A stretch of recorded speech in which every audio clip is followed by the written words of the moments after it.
Imagina o seguinte, meditação, para quem não sabe, não é relaxamento, embora seja necessário estar relaxado. Não Uhum. é prestar atenção, embora seja necessário estar atento. Não é concentração, embora seja necessário se concentrar. A meditação é ir além do ego. Uhum. O ego é o barulho da mente que não para de falar, de pensar, de opinar. Inclusive tem mais do que um ego e os egos ficam conversando entre si, brigando entre si, etc. Por exemplo, o lado racional e o lado emocional. Por Uhum. exemplo, o ego criança, o ego jovem, o ego adulto, o ego velho ou ancião. O ego masculino, o ego feminino. Nosso ego corporal, ego emocional, ego mental, inclusive ego espiritual. Mas ego são falsas identidades que deveriam servir a essência, mas que não querem servir, Uhum. passam a governar a mente. Então, a meditação é você identificar isso e se desidentificar dos egos para descobrir o ser por trás dos egos. Então, a gente estando no ego, como é que pode sozinho ir além do ego? Pois é. Então, o que é um mestre? Alguém que foi além, soube como ir, porque, é como eu falei, a gente pode entrar no espaço de ser, do silêncio, mas não sabe reproduzir isso, não sabe como Uhum. se chegou aí. Foi um presente, um satori. O mestre tem mestria nisso. Em parar o mundo, conectar com a essência, com o ser e com os outros seres superiores, já que mesmo o nosso eu superior e os eu superiores dos outros, se vai mais além, é um só ser, todos, todo o universo é um só ser. Pode chamar de Deus, de tal, de Uhum. yoga, o que você quiser. Então, essa conexão é a quarta etapa. A terceira meditação. A meditação é o estado mental para, então, a gente transcender e conectar com esse superior que faz a gente renascer. É a etapa de transformação, que é a quarta etapa. Uhum. A iluminação, como se diz. A liberação, o despertar, a liberação do sistema da Matrix, do Sansara e toda essa questão.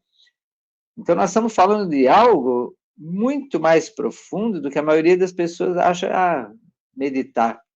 Acho que é Uhum. só fazer assim, pronto, meditei. Eu experimentei nesses anos muitos tipos. Hoje, por exemplo, criou várias meditações porque ele falou assim, os ocidentais têm muita dificuldade de parar, fechar os olhos e meditar. Ainda mais, Uhum. por exemplo, o Zen budismo, que é frente a uma parede branca e ficar ali, sem nada. Então, o Osho adaptou e criou meditação ativa e depois essa passiva. Então, ativa você está em ação. Então, você dança, dança, dança, dança, dança, até é energia, né? Até essa Uhum. energia, o corpo se liberar das travas, você suar, purificação, até a energia fluir, fluir, você sair do racional, e aí meditação passiva, que é a verdadeira meditação, porque aí você Uhum. deixa o corpo aí e voa mais além. Tem gente que é voado, o que precisa é enraizar no corpo para cumprir sua missão, para experimentar a vida, não encarnou totalmente. Esses não Uhum. precisa meditar. Primeiro tem que encarnar, aí depois medita. Quando eu tinha 7 anos de idade, eu lembro que eu estava desadaptado da minha família. Eu olhava para os meus pais e pensava, eles não são meus pais. Uhum. São agora, mas meus verdadeiros pais não são eles. Eu lembrava quem era. Eu, eu sentia esse corpo aqui é uma caixa, está me apertando, eu sou muito maior que esse corpo. Eu tinha 7 anos de idade e eu lembro de olhar pela janela e ter vontade de saltar. Só que tinha grades, mas me vinha assim, eu não estava feliz. E aí eu sentia uma presença invisível e escutei na minha mente: você tem que decidir se você quer essa encarnação ou não. E algo dentro de mim respondeu: eu quero. E a partir daquele momento, fiquei bem no meu corpo, reconheci meus pais bem como meus pais, encarnei. Ali foi quando eu encarnei. Uhum. Entende? Então, o fato de nascer fisicamente não quer dizer que você está encarnado totalmente. Entende? Uhum. Então, tem gente que tem medo da experiência da vida encarnada. Então, digamos que a sua meditação ativa é conectar com o corpo, ter a experiência. Porque aí vem as crenças que religiões puseram, né? Por exemplo, o corpo é pecado, é impuro. O sexo é pecado, é impuro. O dinheiro é pecado, é impuro. Então, as coisas materiais são pecados, são impuras. E essa é uma interpretação equivocada. O corpo não é nem bom nem mal, o sexo não é nem bom nem mal, em termos morais. Sexo é uma energia que dá vida, de criatividade, de preservação da vida e de criatividade. O dinheiro é um instrumento simbólico de trocas. O corpo é o nosso templo, instrumento da alma aqui para a experiência humana. Não é nem bom nem mal, depende do que a gente faz com isso. Exato. Entende? Então tem gente que vem do mundo espiritual e não aceita encarnar. Peraí, então ficasse no mundo espiritual? Então, encarna, experimenta. Uma vez eu estava com Lama Dorje, a gente estava comendo comida muito gostosa. E uma pessoa falou, nossa, Lama, eu pensei que os lamas não pudessem, né, desfrutar de um banquete assim, e comer pouquinho, ficar em jejum. E ele sorriu e disse, quando não tem comida, feliz em jejum. Quando tem boa comida, feliz desfrutando da comida. Entende? Então, por isso, nesse ponto, eu me identifiquei mais com o budismo. Eu me identifico muito com os ensinamentos do Cristo originais, mas essa desvirtuação que fizeram, você não pode desfrutar do prazer dos sentidos. E eu era super reprimido, então também tive que desbloquear minhas repressões para estar em paz com o meu corpo, para o meu corpo me deixar em paz e meditar. Uma das experiências mais maravilhosas foi nas 5, 6 vezes que eu fiz a busca da visão, Vision Quest, Humble Shayap, que é de ficar no bosque, o xamã te põe lá no bosque, cuida de você energeticamente, você está em jejum de comida, de bebida, de água, de eletrônicos, é você com o bosque por 4, 5 dias e noites. Ali eu tive profundas experiências de meditação, porque a meditação se traduz por familiarização. Então, na medida que você usa os sentidos internos, contemplar é usar os 5 sentidos externos, contemplar fora. Meditar é contemplar dentro, com sentidos internos, e você vai indo dimensão a dimensão, da mais densa para mais sutil. E aí vão tendo experiências, que pode ser, por exemplo, uma vez, depois de um temascal, um kainap, eu entrei num estado de orgasmo físico, e era assim, todas as minhas células pulsavam de felicidade, e o que eu fiz foi uma sauna indígena, mas na hora que eu saí, era tanta purificação e energia da natureza, todo o corpo estava em êxtase, era uma meditação.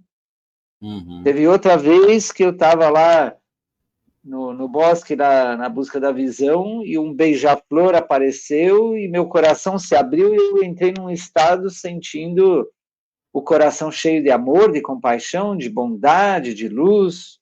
Uma vez que eu fiz um curso com o Sufi, que também entrei nesse estado, e várias vezes, então, é uma meditação mais emocional. Teve outras vezes que eu entrei num estado que a mente, tudo é claro, e a intuição sabe das coisas. Teve uma vez que uma pessoa, a gente estava na montanha e Sujava pôs centenas de pedras polidas lá dos Andes, né, pedras como pingentes, tinha umas 200, 300 pedras em exposição, e chegou uma pessoa e falou assim para mim, Maksuri, adivinha qual dessas pedras é que Sujava escolheu para mim? Em um segundo eu peguei uma delas e falei, essa. Ela falou, essa. Depois eu fiquei assim, como é que eu sabia isso? tinha 200, 300 pedras, mas isso é um estado de meditação, você recebe a intuição. E tem outros estados, em que eu saí do meu corpo físico e fui saindo de vários corpos e conectei com o sol.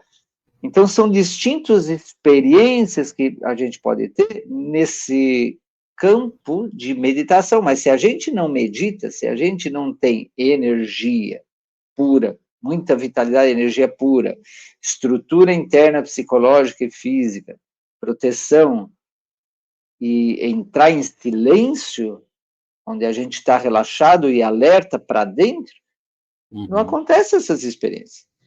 Se acontecer alguma, é um presente por um instante, mas a gente não sabe como voltar lá, não tem treinamento. Os mestres dizem assim, existem muitas técnicas de meditação. Experimente, de preferência, porque para experimentar são milhares de técnicas e de tradições diferentes, por isso que é bom ter um mestre que vai ver o teu tipo de mente, de corpo, para te dar direto qual é a meditação para você, para o teu sistema. Economiza um monte de tempo e energia. Mas depois que você aprendeu a entrar em meditação, você solta a técnica, não precisa mais da técnica. Essa dica é bacana, é interessante, né? Maxuri, aproveitando que você está falando das experiências, tem mais alguma experiência que você poderia compartilhar, já aproveitando essa linha de lembranças, de pensamentos, de raciocínio? Tem uma vez uma experiência assim. Fazia uns 2, 3 anos no Condor Blanco, no caminho Condor Blanco. Caminho dos 4 elementos. Eu estava no início, né? Já faz 31, eu estava no início. E aí, estava lá na montanha nos Andes, ia ter um workshop, porque muitos workshops são mais suaves, tranquilos. Mas tinha um lá que era, olha, esse não é para qualquer um. Esse é para gente que quer se superar e enfrentar grandes desafios. E eu estava cansado de viver com preocupação, com insegurança, com medo, com preguiça, com etc. Eu falei, eu quero algo radical. Eu preciso de algo radical. Eu vou fazer esse workshop. E fui sem... Não falavam o que era. Era na base da confiança. E era uma técnica, nesse workshop, uma técnica que vinha dos índios Lakota, que se chamava Círculo do Índio. E ela consiste em você se sentar no chão, na terra, e tem que ficar imóvel. Se você se mexer, o instrutor te tira da prova, não passou a prova. Hoje em dia não se faz mais essa... Isso era 30 anos atrás, que era a época mais guerreira, eu acho, né? Mais assim... Hoje em dia as pessoas não têm essa estrutura de surjava, né? Então tudo é mais adaptado, é mais lounge. Mas naquela época, essa é uma experiência. Então, falaram, você tem que ficar sentado imóvel por várias horas, né? Alguns minutos. Se mexer, a gente te tira da prova. Cada um vem dado, então a gente não via os outros. A questão é que eu não fazia alongamento, yoga. Eu era aquele médico que era os livros, os conhecimentos e o trabalho, né? Já tinha feito 2 pós-graduações, uma em homeopatia, outra em psicologia junguiana, muito teórico. Então, meu corpo, na hora de sentar e manter coluna reta, abrir as pernas, né, entrelaçar e deixar os joelhos, não conseguia quase abrir. Vamos ver. E fiquei lá. Cara, começou a me dar uma dor depois de um tempo. Mas me deu uma dor. Só que eu não queria ser dispensado da prova. Eu não queria desistir. Eu queria ir até o final. E mesmo com dor, eu fiquei lá aguentando. Fiquei lá aguentando. Aí, chegou uma hora, eu comecei a respirar muito profundo para aguentar aquela dor. Eu não conhecia a técnica de renascimento, de rebirth. Uhum. Depois que eu soube, eu entrei em rebirthing, eu hiperventilei. Então chegou uma hora que eu comecei a sentir formigar o corpo inteiro e ondas de energia que formigavam.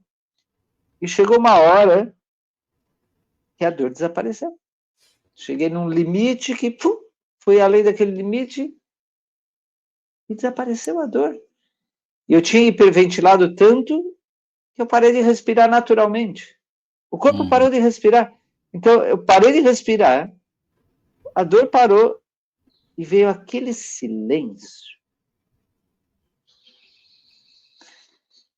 É como se caísse sobre mim aquele silêncio. E eu sentia só um turbilhão de energia entrando pelo chakra coronário e me atravessando. Depois eu vi uma foto que tiraram, e nesse momento eu não sabia, surgiava atrás de mim, de pé, eu estava sentado, e ele estava com uma mão assim recebendo do universo e a outra em cima do meu chakra coronário me transmitindo energia. Eu não sabia. Só que algo muito legal é que nesse momento que entrei no silêncio, nessa paz, eu comecei a escutar outros perto gemendo de dor. Comecei a escutar os passarinhos cantando, o vento, a sentir o calor do sol. Então, aí eu percebi, sem pensar, mas me dei conta em um instante, como eu estava autocentrado no meu ego, no meu corpo, no meu drama, minha dor, e não conseguia prestar atenção no mundo. E ali, percebi o resto, o universo, né?